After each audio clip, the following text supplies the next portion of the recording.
Good morning everyone! Hello po sa inyo lahat. Today is Sunday, family day as usual.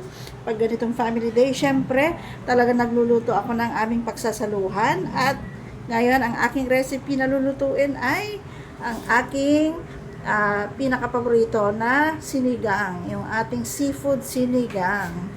Dahil nga kumpleto ang pamilya, gusto ko special yung aming pagsasaluhan, kaya special din yung ating lulutuin. Dahil seafood, meron tayo dito hipon. Ayan, maliliit lang yung hipon ko kasi walang malalaki kanina. So, ayan, hipon. Meron tayo ditong blue marlin. At syempre, meron ako ditong binabad sa tubig na may asin na halaan. At syempre, ito yung kanyang mga gulay. Ayan, kumpleto po yung kanyang ricado sa gulay. At syempre, yung ating pangsigang na wala dyan. So, ayan ang ating lulutuin at mamaya isasama ko kayo sa aking pagluluto. Ayan, magluto na tayo. Mag-start na tayo maggisa. Siyempre, meron tayo ditong bawang, sibuyas. At kapag itong seafood yung aking niluluto, naglalagay ako ng konting luya para sa lansa. At siyempre, meron tayo dito kamatis. So, meron na ako ditong mainit na mantika at umpisa na nating maggisa. Unahin ang bawang, sibuyas, siyempre yung ating luya. And sunod na natin yung ating kamatis. Haluin lang natin maigi. At dito sa kabila, nagluluto naman po ako ng pork adobo. Ayan po yung ating ginisa. At pwede na natin siyang lagyan ng tubig para sa ating sabaw.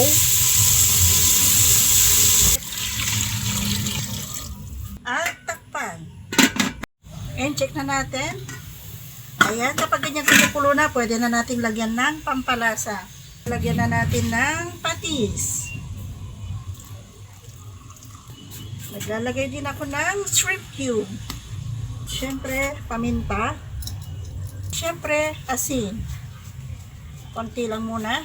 Magdagdag na lang tayo mamaya pag kailangan pa. Siyempre, halo. Man natin. Oh, perfect. And takpan ulit natin. And next, lagyan na natin yung ating shell, yung ating halaan.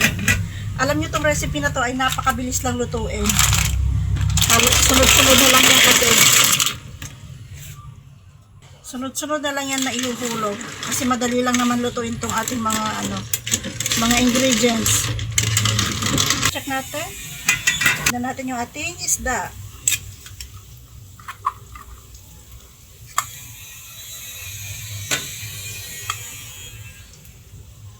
Oh, fresh na fresh.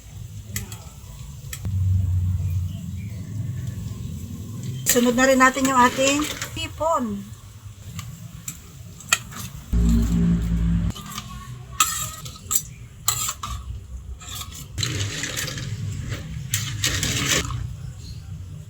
Takpan. And next, sunod na natin yung ating gulay. Sama-sama na yan dyan, sabay-sabay na.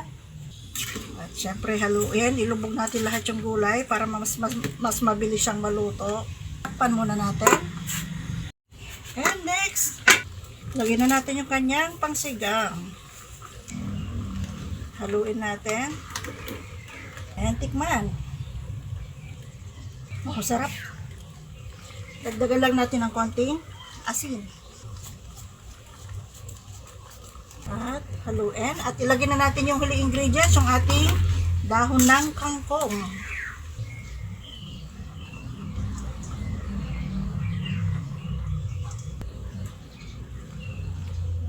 Takpan ng konti.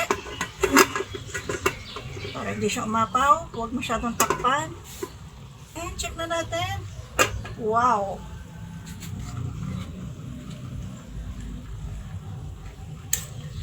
Ayan, ready na itong iserve habang mainit pa. Ito yung aking seafood sinigang. Check na natin yung lasa ulit. Perfect. Ayan ang itsura niyan. O, diba? Ang ating seafood sinigang luto na, nakahain na. Ready na para kumain. Ayan. Ito na po yung aking prepare para sa aming tanghalian. Ang aking adobo with bell pepper and potato. At syempre yung aking seafood sinigang. Ayan, let's eat everyone. Thank you so much for watching. Kain na na!